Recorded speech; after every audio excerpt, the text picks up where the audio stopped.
तुम्हाला आता मी उदाहरण दाखवतो. हा पहा असा रस्ता आहे. मस्तपैकी दगडा बिगडा आहे त्या रस्त्याला.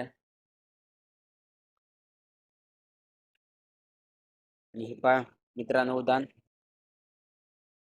मासे पकडण्यासाठी आजोवडिलांनी धरले. इथे एक मळी मांडलेली आहे आणि दुसऱ्या साईड पण एक आहे. ही पहा इथे एक आहे आणि जे पाणी कमी जाते तिथून मासे वर चढते.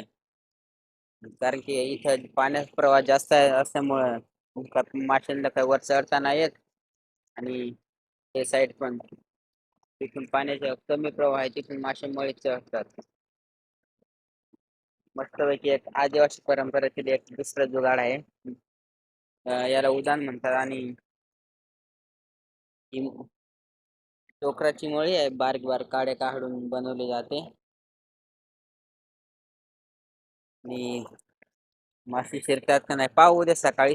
मस्तपैकी भेटू नेक्स्ट ब्लॉग मध्ये. आता उद्या सकाळी बघू मासे शिरते का नाही.